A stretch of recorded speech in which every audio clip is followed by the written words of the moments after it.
Oh my gosh. Here we go again, guys. I'd like to say I'm sorry for being gone so long, but you guys should know me by now. It's like a few and far between thing for me to record.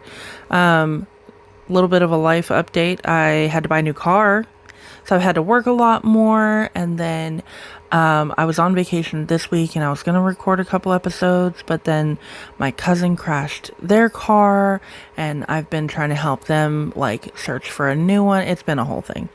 But I am back for the day to put up another couple of chapters. Remember to stay hydrated, guys. Let's continue. We are in Circle of Magic, Book 1, Sandrys Book. So I think how I'm going to do this is, originally I've been reading every book in a series, but since every book in this particular series is more of a standalone, I'm going to do this book, and then I think I might do a new book series, and these will just be an in-between between each series, right? You get what I'm saying? So I think that's what we're going to do. So after this one, I'm going to go to Dane's books, and then I'll read the second book in this series. I don't know. That's what I'm thinking right now, but we all know I change like you're supposed to change underwear. Like, I change my mind all the time. Anyway, so we're going to get started. We are on chapter 7 of Sandrys Book. Let's see what these kiddos get into, shall we? For a moment, Sandry thought she would cry. The wool that she had started to card after lunch was now a snarled mess. The process was simple. She'd done it as recently as a year ago. Lay a clump of fleece on each card, then drag the teeth on one card through the wool on the other. The metal teeth groomed the clumps into fine, even strips of wool, to be coiled into rolags. Instead, her fiber escaped the cards, or yanked free of the teeth, or decided to cling to her. Had it still been attached to sheep, she would have suspected them of frisking. Worse, the air was close, hot, and sticky. Everywhere that wool touched her skin, she itched. She thought that Lark couldn't hear her over the clack of the loom, but the moment she sniffed, the woman stopped her work. "What's the matter?" "It won't come right," Sandry replied, trying not to whine. "It's worse than ever, and it clings to everything. Why is it being so bad today?" "Bring it here." The girl obeyed, offering the messy cards to Lark. "Milla preserve us, you look like you've grown a fur coat." "When I try to pick it off, it just goes somewhere else." Sandry frowned at the ivory-colored tufts on her dress and hands. "It just likes you too much. You have to teach it to mind you." Lark pinched her fingers together and pulled them back. Instantly, the wool on Sandry stood on end like dogs begging for a treat. An eerie prickling told the girl that the fibers on her cheeks were doing the same thing. "What I expected," the woman said. "Take a deep breath." Eyes closed, Sandry obeyed. Automatically, she breathed as Nico had taught them that morning, counting to herself. Lark said quietly, "Pinch your fingers together over your dress without touching it, then pull them away from you. Pinch with your mind as well." "With my mind?" the girl thought, startled. But surely that was the same as imagining herself as a tight thread. She made her mind into grasping fingers and pinched with them, then opened an eye to see what had happened. A third of the wool fibers stood wavering. The rest lay flat on her dress, crawling away from the spot that Lark had called them to. "Really want it, Sandry. There should be nothing you want more just now." Sandry closed her eyes and wanted her mind to work with her fingers to pull the fibers away from her dress. She peeked again. Now, all of the wool had gone flat. Lark chuckled. "Maybe you should order it, like most nobles order servants." Just thinking of that made the girl smile grimly. She'd definitely seen enough of that kind of noble behavior. She snapped out her hand, as if she were Lysa Fa Nadlin banishing Deja from the dining hall. "We need to work on your control," she heard Lark say. Sandry's eyes popped open. The bits of wool that had clung to her so hard had now jumped to Lark and were huddled together on the delicate's breast. Lark was grinning. "I'm sorry," cried Sandry. I didn't, well... Lark patted her hand. "Don't frighten it. Wool hairs want to come together." She tried to pull the fibers off her clothes without success. They were trying to weave themselves into her habit. "I'll need your help, since you were the one who did this," she told Sandry, "but gently." The girl took up the pattern of breaths until she was calm. There had been something, when she had dismissed the wool, a feeling that was odd and yet familiar. She found it inside and used it to gently call the fibers. Softness tickled her palm. The wool now formed a small pile in her hand.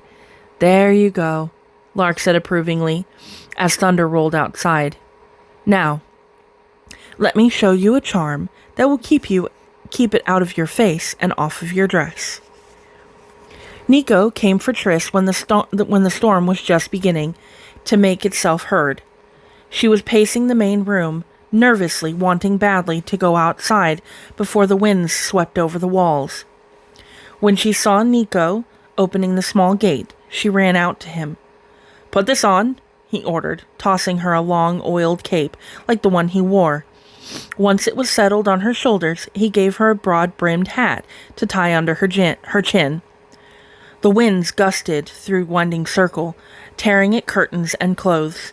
In the gardens, dedicates and novices hurried to finish their work and get inside, as the man and the girl walked briskly to the south gate. Once outside Winding Circle, they picked their way down the cliff path and entered the cave. Small drops were already lashing the air. On the rocks below, the sea boomed. The waves foamed under the whip of the wind. As she pushed back her hat, Triss squinted into the gloom. Lightning flared in long strips out to sea, throwing the world into relief. Curtains of rain parted. People had lit the beacons in the harbor lighthouses. They shone a warning to storm-caught ships and boats to steer away from the rocky islands just off of Summersea. "Watch the lightning. Concentrate on it. Think about it," Nico yelled over the crash of thunder. "What is it?" "Lightning, I mean," Triss yelled back. "Power builds in the sky and ground in a storm. The power in the ground strives to meet that which is in the clouds. When they connect, lightning shows the path of the power takes. Never forget, all power must go somewhere once there's enough of it." Thunder growled around them, as if in agreement. Thunder is air along the path. It heats so fast that the air booms like a drum. The roar of thunder faded. More quietly, he said, "Now that you know what lightning is, concentrate. Try to feel where the next bolt will strike. Feel the power building up." "What if it decides to come after me?" "It won't. Magic only attracts lightning when it's meant to. Thank the gods, or those with magical power wouldn't live to be mages. Where will the next bolt strike?" She watched the lightning pick its way across the sea, approaching the harbor islands. I can't tell. It just goes any old where. Try!" He almost had to scream to be heard over a thunder blast. "It's connected to you. Feel for it." His words rang clearly in the pause between the cracks of thunder. "Ouch," she grumbled, rubbing the ear he'd been yelling into. "Stop ducking the lesson, Triss. There's only so much power that I or anyone can teach you. To control the power that makes your life so hard, you must be able to grasp it at any time, in any place. Let nothing stop you from bearing down, understand? Or do you want to kill someone one day and only find out afterward that you didn't mean to?" She stared up at him, terrified. Lit by flickers of lightning, his eyes pits of shadow in his craggy face, he looked eerie. It was as if he knew all the dark places in her heart. Lightning blazed. A single broad strip lanced into a tree on the peak of the rock that was Bit Island. 100 burning fragments blew into the air. Triss's gleeful shout was drowned out in a thunder crash that shivered her bones. A good thing it only struck a tree, and that tree alone on a rocky peak, Nico said when they could hear again. Lightning creates hundreds of wildfires every year, burning acres of forest and croplands. It kills people and animals, too. It's a dangerous toy. Keep that in mind. If it's so dangerous, why not push the storms out to sea? Or better yet, stop them cold? I mean, I'd miss them, but wouldn't that be easier for most people? Oh no, he said instantly. Easy perhaps for the people, but it would mean death or madness for a mage.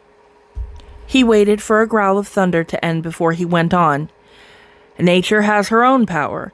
Tempting as it is, mages should never tinker with nature. Not in a storm, or in an earthquake, or with the tides. She may allow it for a time, but eventually, she always loses her temper. The results can be devastating. Trust me, he sighed. Even the greatest mages have their limit, and nature is it. But aboard ship, those knots. The captain said Minimanders tie the winds in those knots. Isn't that meddling with nature? Nico smiled thinly. Mimanders, who specialize in winds, spend their lives learning nothing else. Those who survive apprenticeship anyway. Just 1 in 10 lives to be a journeyman, you know. As masters, they coax the winds into thinking that the curves of the knots are the open lanes of the air where they usually travel. Are you prepared to spend 10 years or more learning to be a simple puff of air? Learning only that and nothing else? And that only if you live? Triss stared out at the white-capped waves. The storm was moving on, the roll of thunder groaning more distant. There has to be a quicker way, Triss thought. If I was a mage, I'd get nature to do my bidding. They'd call me Storm Killer, and I would be famous all over the world. Nico tugged her ear gently. Let's try the exercise again. Breathe in. When Deja entered Frostpine's forge, the fire was banked. Only Kirill was there, up to his elbows in clay as he shaped molds. She hesitated. I was looking for Dedicate Frostpine? Just walk around to the other side of the building. He's a goldsmith today. Curious, Deja asked, Shouldn't you be with him? Kirill grinned. I'm only his apprentice for iron. He doesn't have an apprentice for his work in gold, though he did mention he thought someone might come by to help him. Deja thanked him and circled the building. Looking through the door on the opposite side, she saw Frostpine. He stood on a counter with his back to her. In front of one of the 3 upright metal rectangles, a series of holes were punched through each, in sizes that ranged from nearly 1/3 of an inch across in the leftmost plate to a pinpoint in the rightmost. Using flat-ended tongs, he gripped a tongue of metal that protruded through the hole in the middle of the central plate. Lifting a foot to brace himself against the counter, he began to pull.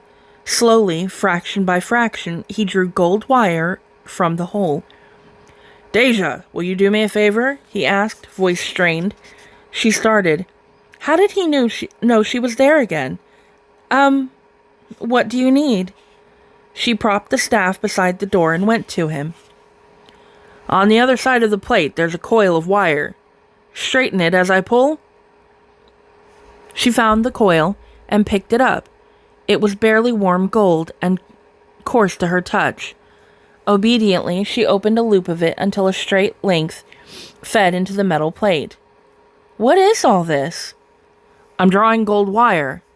Lowering his foot, Frostpine continued to back up without faltering.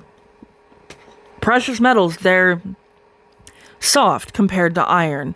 By greasing the wire with beeswax, dragging it through the smaller and smaller holes, it gets thinner and longer.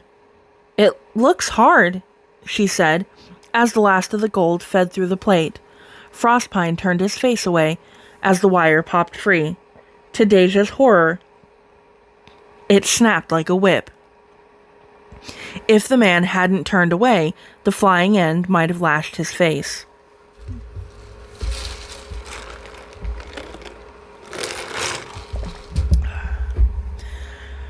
Frostpine gathered the new wire and took it to the counter. First, he rubbed cold beeswax over its length, then wound it into a coil. Choosing a smaller hole in the plate, he thrust the wire's point end into it.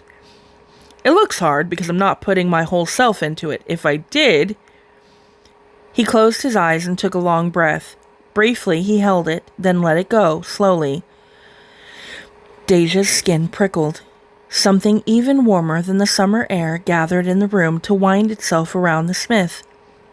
Each piece of metal in the shop seemed to burn with inner fire. Something in her answered, timidly. The man breathed as Nico had taught the children, then strode to the front of the plate to seize the wire's point with his tongs. This time he didn't brace himself. He only pulled, backing up. The metal flowed through the plate slowly first, then faster, as if half liquid. Frostpine didn't turn away when the end popped out. He lifted his hand. The free end of the wire leapt into it. Physically, it's easier this way. He gathered the new, thinner wire. But it burns up my strength here. He touched his chest. And here. He patted his head. I'd hate to get a nasty surprise and have nothing to fight it with. Examining the metal, he frowned. This needs to fire again. He crossed the room, entering a small cubicle. Heat rippled through the open door. Inside was a small forge. The only light came from its fire. He placed the gold coil on the coals with tongs. Another, thicker length of wire was already there. This he lifted out. See that red color? Your gold is just hot enough to be worked. Carrying the wire out of the cubicle, he put it on an anvil and turned it several times, as if he turned sausages in a frying pan. The anvil draws the heat out. Any questions? She blinked. No, sir. Then here. He rubbed beeswax on the new wire, then fed one narrow end through a hole in one of the plates. The flat metal pieces were properly called draw plates, since this way of making wire is called drawing. Taking Deja's arm, he placed his tongs in her hand and folded her fingers around them. These are draw tongs. The flattened end makes it easier to grip the metal. Draw the wire. She stared at the tool. How? Take a deep breath. She did it as he raised his hand before her face. Clear your mind. Let your breath out. Now, grab that end with your tongs, shut your eyes, and call the metal to you. When it feels right, mind that it must feel right, not look right. Start pulling. Don't stop. If you do, that makes a weak spot in the wire. Keep going until it's all the way through. I call it? Frostpine grinned, white teeth flashing. Come, trader girl. You know gold, surely. You've held it, seen it in different forms. Think of gold in your innermost heart and call it to you. Don't forget to pull on the wire as you call. Thunder boomed outside. Nervous, she walked to the front of the plate and gripped the wire's end in her pincers. Call metal to her. It was metal, not a living thing. Once, when she was small, she had crept into a goldsmith's shop. It was dark inside. Only the smith was visible, her body outlined in forge fire. With tongs, she had lifted a bottle from the coals. Turning until she held the bottle over a mold, she had tilted it. Living fire poured out in a yellow-white stream that sparkled and glittered as it fell. Deja, eyes closed, called the memory of that flow, her arms straining. The metal fought her at first. She called it again within her heart. Slowly, a little at a time, that remembered gold turned away from the mold in her mind's eye and reached out to her. Catching her foot, she opened her eyes. She stood a yard from the draw plate. Her tongs gripped a wire 3 times longer than the piece that she had started with. With a gasp, she dropped the tongs and wire to the ground. I'm sorry, I muffed it. I didn't take it all the way through. I weakened your gold, she said. Even her arms and knees felt weak and loose, trembling after so much effort. Had it taken an effort? Thunder boomed almost overhead. She sat on the floor hard. Don't worry. That was just an experiment. Drink this. He put a stone cup filled with liquid under her nose. It will put you to rights. It tasted like water with mint leaves crushed into it. She drank it all and found that she could get her feet. You have a talent for this, Frostpine told her, and any fool can see you love metalwork. Would you like to learn smithcraft? Come here, say, in the afternoon after the rest period. I'd like to have the teaching of you. Can I? She whispered. No one will beat me or lock me in my room or make me do extra chores for being with Lucia? You'll let me learn? It's more than just letting you, Deja, Frostpine said, tweaking one of her braids. I waited for years for someone who loves it as I do to come along. Trembling, she stared up into his face. If I hadn't, the words caught in her throat. She tried again. If our ship hadn't sunk, if I wasn't Changshi, now, Deja. She shook her head. I would have gone all my life thinking I was wrong, thinking I was dirty, to want to do Luxia things. Being a bad trader, being a bad Kisubo. The man shook his head. Outside, rain whipped the air. Don't blame your people. They live hard lives. Their beliefs help your people to stay together, to defend themselves against the lords and merchants' guilds. I know that, she admitted, but how many trader kids are like me, wanting to learn Luxia work? Kids? He asked with a smile. Something a boy I live with says, well, kid. He winked, drawing a smile from Deja. After we get all into things like charcoal, different hammers, and different tongs, you may think the traders have the right of it after all. He put his hands on his hips and looked her over. We start by finding you a proper apron, and you might consider wearing clothes you don't mind soiling. You're going to get very dirty at this. A moment ago, she would have been glad to reject anything trader, like her scarlet mourning. Now she blinked with dismay. He was right. She knew he was, but she smoothed her hand over a sleeve.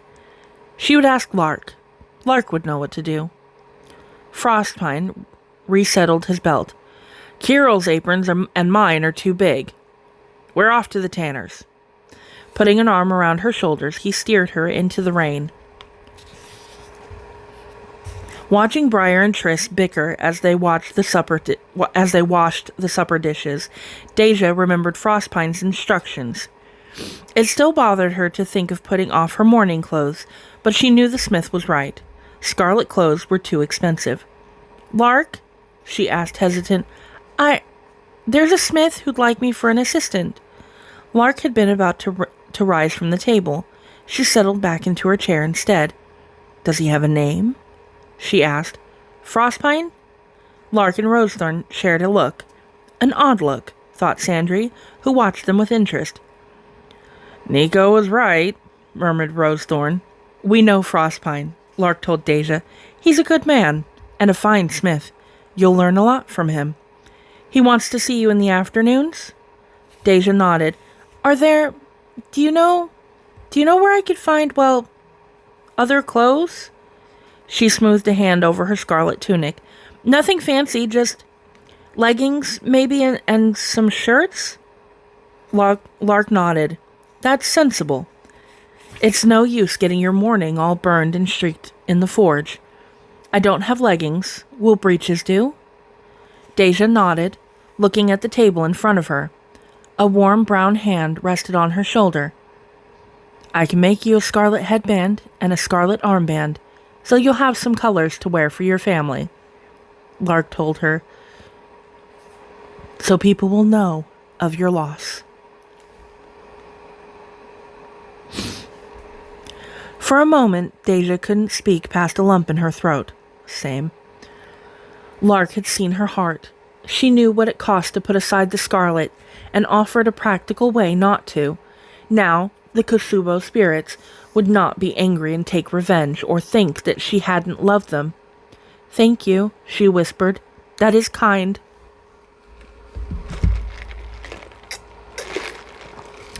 Then, let's take care of that right now. Lark took Deja upstairs, where general stores for the cottage filled boxes in the spaces between the girls' rooms. These should fit you, she told Deja as she opened a crate. Sorting through folded clothes, she picked out several pairs of breeches, 3 in different shades of brown, 1 in leaf green, 1 in dark blue, and placed them in the girls' outstretched arms. With the weather turning hot, these should be suitable, Lark said, adding light, sturdy tunics in green, orange, light brown, and blue to Deja's stack. Why don't you try them all on? Those that don't fit, bring to me. I'll have the headband and armband for you by tomorrow. Thank you, Deja whispered, clutching an armful of clothes that smelled of cedar chips and sun-drying. It's hard to break traditional ways, Lark said kindly. If it helps. The people of Caravan Karilta wore headbands and armbands one year when they followed the spice trails into Aliput. There, all scarlet clothes means disease in the house. Deja frowned. Hadn't she heard that somewhere? I saw it with my own eyes, Lark said in trader talk, framing her eyes with 2 fingers. Among Deja's people, that sign was as holy as a vow to Koma and Oti. I rode with them when it happened. They'd lost the caravan master and 3 of the guards in a rock slide. You lived with traitors? Deja blushed. She hadn't meant to sound shocked. I wasn't always a housebird. Lark's eyes twinkled. I belonged to a company of acrobats. We traveled to Yangjing to work and to learn their acrobatics tricks.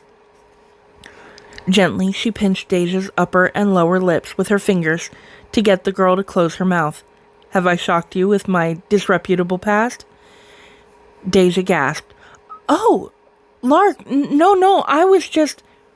Looking at the woman's dancing eyes, Deja realized Lark had been joking. Your family won't hate you if you relax a bit, you know, the woman told her softly. I think they'd want you to really live your life, Changshi or no. Deja turned to take the clothes into her room, thinking about what Lark had said. A flicker of green, a cartwheel, caught her eye.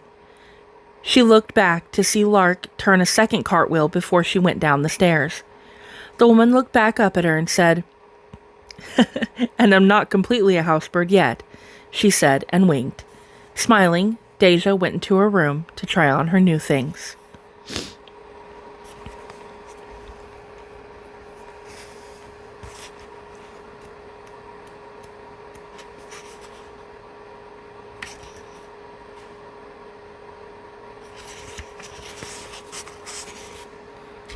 Sorry. Intermission. Chapter 8. That night, Trish slept deeply without dreams. When the voices got her attention just after dawn, she was already awake, feeling more rested than she had in a long time. For a moment, she cringed, afraid of still more evidence that she was losing her mind. Then she remembered what Nico had told her, that voices weren't signs of insanity. He'd wanted to know what they said to her. Quick! No, that way, circle him. It's that cursed thief boy. Tris rolled off the bed and thumped her knees. She scrabbled under the bed for her shoes. Be careful of that tree, the voice cried. It's a Yangjing Shakan. And priceless! Priceless! Tris lurched out of the door and headed for the stair. Banging her ankle on a crate, she yelped. Deja opened her door, yawning. I didn't hear Lark call. What are you doing? Collecting bruises, Tris muttered and limped down the stair. Sandry, too, was up and dressed, clumsily slicing bread at the table. What is it? Tris ran out of the front door. Once she was in the open, the clamor of distant voices reached her ears clearly.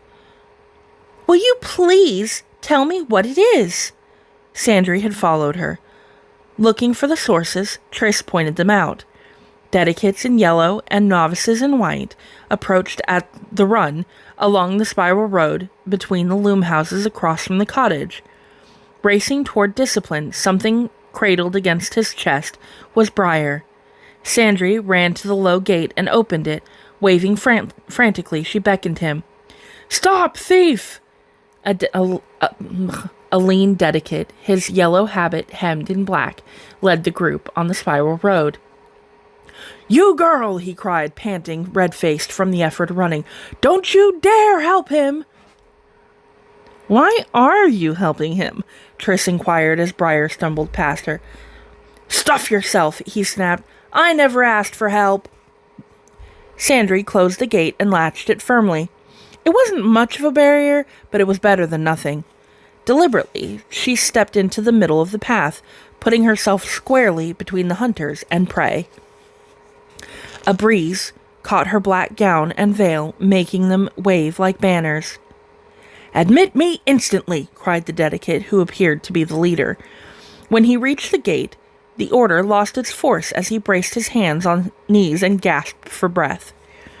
A novice reached over the gate to feel for the latch. He jumped back when the girl slapped his hand. I did not give you permission to come onto my home ground, Sandry cried, eyes blazing. I forbid you to enter. Tris's jaw dropped as she thought, she's either crazy or the bravest person I've ever met. Little girl, rank means nothing here, snapped the novice. He tried to reach the latch again. Sandry doubled her fists and stepped up to the gate. What is going on? Tris hadn't thought a time might come when she would be glad to see Rosethorn, but she was now. The dedicate had clearly been at work in her gardens. Her green, dew-soaked habit was kilted up, showing legs streaked with dirt, a broad-brimmed straw hat on her cropped auburn hair. She kept Briar at her side with an arm wrapped firmly around his shoulders. Deja and Lark brought up the rear, Deja carrying her staff. Don't play innocent, snapped the dedicate, who had bent over. He straightened, his long face the color of a ripe plum. Since you are barred from my greenhouse, you sent this young rodent. Roach, muttered Briar. Shut up, boy, Rosethorn said through clenched teeth. Briar's accuser crossed his arms. Your spy stole a 130-year-old Shakan tree, and I demand its return. I do not have spies, Crane, you idiot. And you couldn't tend a Shakan properly if your life depended on it. You set plants in that glass monstrosity of yours and expect them to skip the pattern of seasons because you ask it. Please, everyone, disharmony upsets the balance of the circle. Lark came forward, her eyes grave. Dedicate Crane, Rosethorn would no more steal a plant from you than you would steal one of hers. I know that, if you do not. Tris noticed Crane's instant blush and wondered if he hadn't tried to take something of Rosethorn's once or twice. Lark continued, if she did want to steal anything of yours, we also know she would take it herself, not send a deputy. Thanks, Lark, Rosethorn said with a one-sided grin. Crane was not to be silenced. He's a thief. He stole from a lad at the boys' dormitory. I never, cried Briar. That brooch was junk. Hush, Lark ordered. Anybody could see that, finished Briar. To Lark he whispered, I got my pride. He was found innocent by the Air Temple's own truthsayer, Rosethorn snapped, in the presence of Moonstream herself. Is he innocent now? Demanded Crane. More dedicates and novices, who should have been at the dining hall, joined the group behind him, listening with interest. Tell me he didn't steal my shotgun. It's sick, Briar told Lark and Rosethorn. Whatever he's doing, it's not helping. I want my shotgun, and I want that thief cast out, snapped Crane. He doesn't belong here. As soon as you return my property, Moonstream will hear my complaint. Shame on you, cried Lark. Gold-brown cheeks flushed. Who are you to judge who's fit to stay or go? This lad is here for a reason. Briar rubbed the bowl in which the tree was planted with shaky fingers. If they threw him out, he would go dry and dead himself. Rosethorn tapped his shoulder. Looking up, he met her brown eyes squarely. Please, he thought, praying that she could read his mind. Please. Rosethorn faced her rival. A tomato plant, she said abruptly. Let the boy and the shotgun go, and you can have one of my tomato plants. With a few words on it so it'll die once I transplant it, Dedicate Crane flapped a scornful hand. Thank you, no. Rosethorn sighed. With a few words on it so it will prosper with you, Crane, though once you force it to harvest out of season, the fruits won't taste the same. So you say, was the angry retort. One plant in exchange for a shotgun? You insult me. Why don't we talk inside? Lark suggested, glancing at the crowd of onlookers. She said, I know that service at the dining hall will be over soon. Instantly, a few dedicates and all of the novices hurried away, and some of us here would like to prepare our own meal. Briar and the girls were sent to their rooms as the dedicates talked. Strain his ears though he might, Briar could hear none of the conversation. He gave up trying to listen and put the tree on his windowsill. It was a pine, he knew that much. But how did it stay this small? With a finger he traced the curve of the trunk. It grew sharply to the right. The branches had a kind of poetry about them, as if they had been made to grow in just that way. I'll save this for you, he gasped, flinching, and almost knocked his prize over. Grabbing it, he faced Rosethorn. She lounged against his door, which she had closed. You don't pick the easy path. Calm down. I'm not going to arrest you. Are you going to make me give it back? That depends. Who'll take care of that thing? Shotguns, particularly sick shotguns, require work. Even a healthy one demands attention. They're as vain as a plant can be. After decades of being tended, I'm a busy woman. Carefully, gently, Briar placed the tree on his sill once more. If someone could tell me what to do, I'd like... He gulped. There's no way it can be 130 years old. Rosethorn sighed. Yenjing gardeners took 1,000 years to develop the art of miniature trees, she explained. If a seed or a clipping agrees to it, and it must agree, the gardeners trim the roots and branches and wire the trunks and limbs. It's all to make them grow in a shape that concentrates each plant's strength. She walked over and cupped the shotgun's bowl in her palms. However it's done, they're works of art, as much as a tapestry or a statue. And this one is not 130. It's 146. Ask it yourself. Briar scolded, thinking she was teasing him.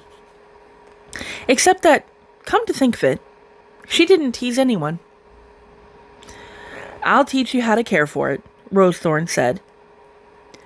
It's not the kind of project I would select for a beginner, but since the tree chose you, how could it choose me? It doesn't even know me. Rosethorn shook her head. One reason there are shakans, apart from their being so beautiful, is because they can store magic. They become magic. It enables them to call to those who will do them the most good. Briar looked at the tree with new respect. I hope you don't end up sorry for calling me, he told it. I don't know from anything. Ask her. As for this room, Rosethorn said, this is not what I would call properly cleaned. Your blankets and pillows belong in their proper place. The bed. I don't sleep there, complained Briar. It's too high up. What if there are rats under it? They'll chew through them leather straps holding it up. They'll get me when I fall. Rosethorn snapped, impatient. She stopped, took a breath, and said more gently, no rat would dare show itself here. If this worries you, though, we'll get rid of the bedstead. You can have the mattress on the floor, and that bed you will make up properly, starting right now. But, he protested when she went to the door, my tree and breakfast. That tree waited the months Crane had it to come to you. It can wait until this afternoon for us to work on it. As she went out, Briar started to gather his bedclothes. The residents of Discipline were eating breakfast when Triss said, I'd have thought you'd wait till no one was around before you stole something. The boy gulped his plum juice. I thought they were still in bed, he explained, blushing. Instead, they were sitting in the middle of that greenhouse thing where I could see them chanting. Renewing the quake spells on the glass, guessed Lark. With all the earth tremors, it stands to reason. Briar shrugged. I was quiet, and I kept out of sight, but... Rosethorn lifted an eyebrow. You've never heard of alarm spells? Bags have them, sure. But this wasn't no bag house. Lark coughed and scratched her plate with her fork. Dedicate Initiate Crane, is a former bag, she explained. Perhaps that is why he is so mistrustful as to place alarm spells in a temple city. Who's he related to, Rosethorn? Count Albanian Yorvan, the other woman replied. It's an Olard, she added when the four looked at her. Bags, grumbled the boy in disgust. They're all alike. Probably, Rosethorn agreed. But listen well, Briar Moss. If you had tried to take a plant from me, I would have known. I don't need alarm spells.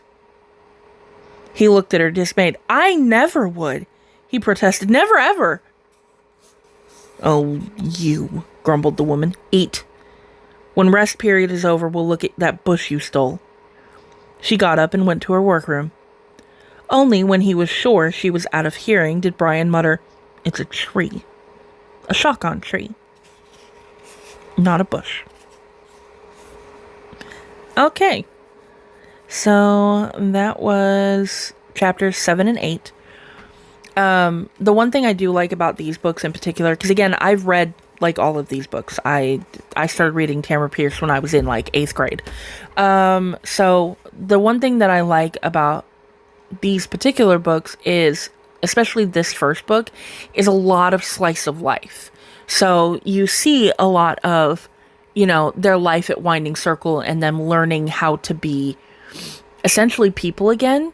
Because if you think about it, Triss and Briar, Briar was definitely feral. Triss was a little bit less feral, but still feral. Sandry had been on her own for weeks in a dark room. And Deja spent days on the high seas, dying slowly of starvation and thirst. So they're learning how to be people again, and I like that Lark and Rosethorn and Nico and Frostpine, they're all giving them the room to grow and be people, you know? Like, Frostpine even said he's been waiting for months for someone. He knew that it was going to happen, that he was going to have an apprentice show up. He just didn't know in what form they were going to be in. And he very easily welcomed Deja into his world, you know, because he saw that she has this innate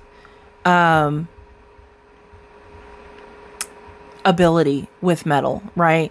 Like he could see, and he could probably feel that her magic is tied to metalcraft, and that he wants to show her, which is very cool.